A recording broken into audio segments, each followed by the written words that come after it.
I'm the director of the American International School in Gaza. I welcome you in what used to be our school. This school has been like a second home for us, for a lot of people who were working in this school from day one, and I'm one of them. I was in charge of developing the project at the beginning and then later became the director of the school. This school was built on the assumption that Gaza will have to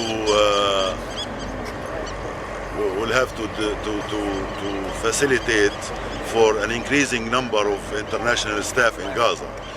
The idea of the school was originally raised by the President office, the Great President Arafat office, and they wanted to have some infrastructure for international community in Gaza at that time.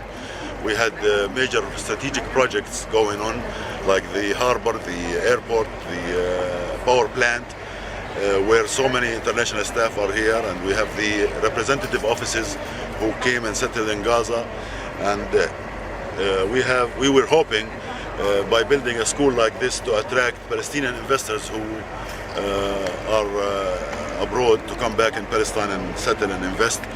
And we started this project, and we were hoping to continue with other projects, and the main theme was international educational institutions.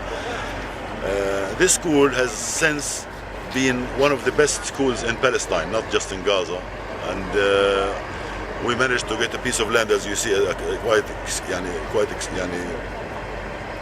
a large piece of land, about 34,000 square meters, and we started, and we deliver. We are a private school, a private co-educational school. We deliver the American curriculum. We are a candidate for accreditation from the Middle States Association of Schools and Colleges.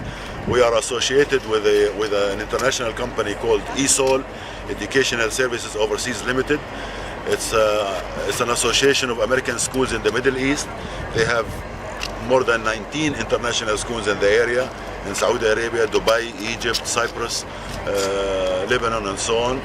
And we were part of that, and they helped us recruiting staff.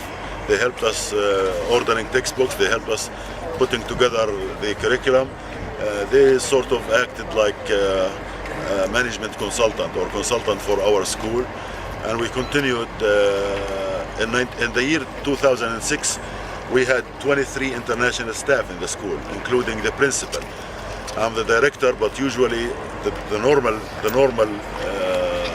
situation, I will have a principal who is a foreign national, who is an American, or I'm an American myself, but I'm talking about a principal who has experience in running schools.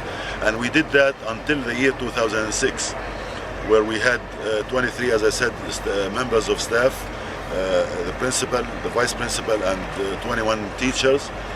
And unfortunately, as you remember, 2006, Gaza went through some chaos and some insecurity, if you want to call it, and there was an eternal fighting at that time, and our staff, unfortunately, has been subjected to kidnapping and to attacks. The school were attacked by militant groups who doesn't believe in our way of life, our way of education, the way we look at things.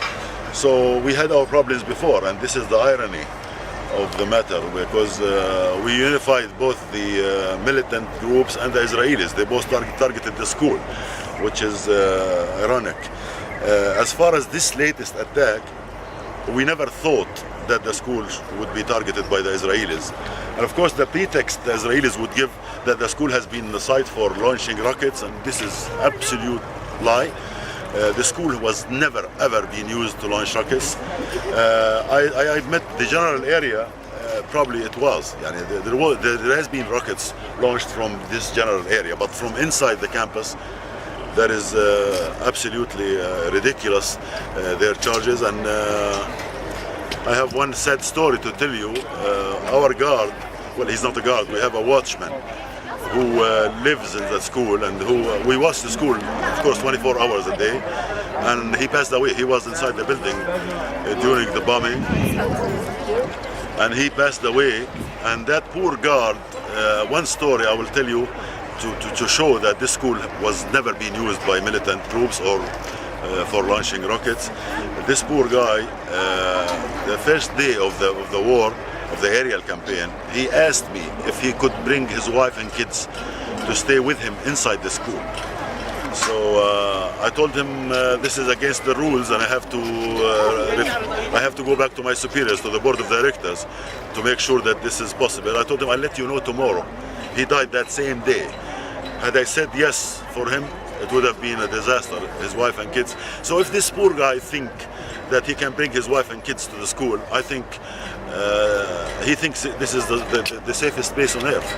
And the Israelis, I think, committed a grave mistake by bombing such a school. All we do is teaching kids, supposedly we teach them the same things that the Israelis claim to believe in. We teach them openness. We teach them. We thought of the school as a bridge, as an opening to bridge the gaps between cultures, and we teach them openness. We teach them how to accept the other, how to express themselves freely without fear. Yani we teach that sort of thing that we all believe in. And to be targeted by the Israelis, this is unbelievable. This is absolutely unbelievable. Unless they don't want anything that is good and bright in Gaza. I think the real reason is that they want the Palestinians to stay as the stereotype, a masked with a machine gun in his hand. This is the Palestinian. Studying the American curriculum, going abroad. We have a student who study at Yale. We have students who study at the best universities, graduates from our school, who study in the best universities in the US. This does not please the Israelis, of course. They want us to stay with militias, with. So their claims are. We trust that. Soon after the bombing, and we received so many delegations. Most of them from the States. We received so many congressmen. Of course, we received Senator Kerry here, and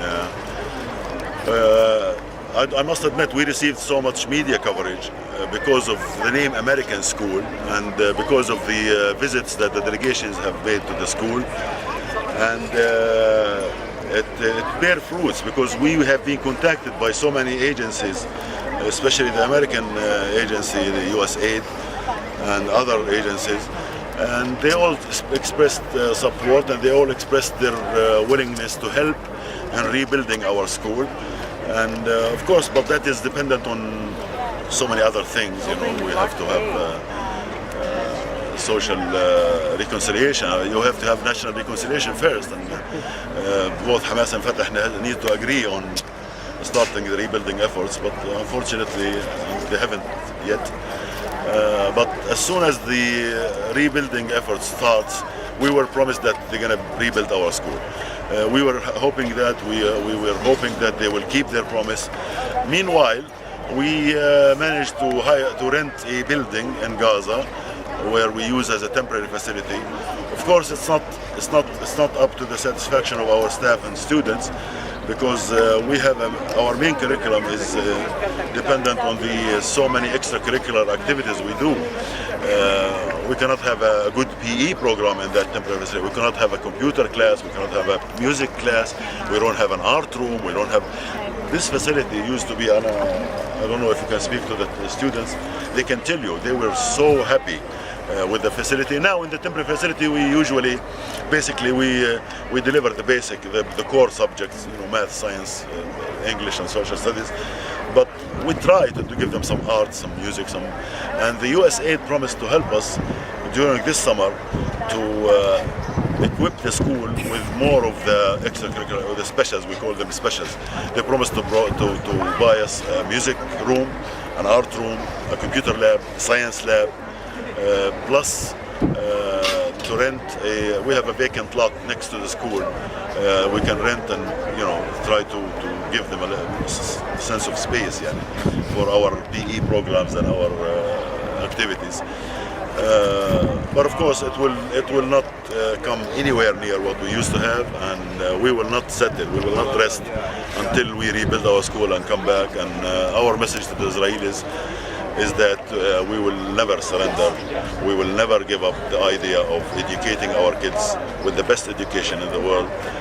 People work hard to pay the tuition for their kids, and they deserve to have the education they want. Yani what on earth could happen in a school? We teach the American curriculum. We order the textbooks. One of the USAID promises that they help us replace our textbooks, because all our textbooks are inside the building and they are all gone. So they promised us, and we put together an order, $180,000 for brand new textbooks, and this is the most appreciated assistance that we will receive.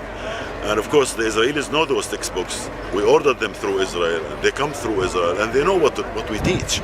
They know exactly. We teach exactly the same curriculum that students in Chicago or in New York or LA study. The same books.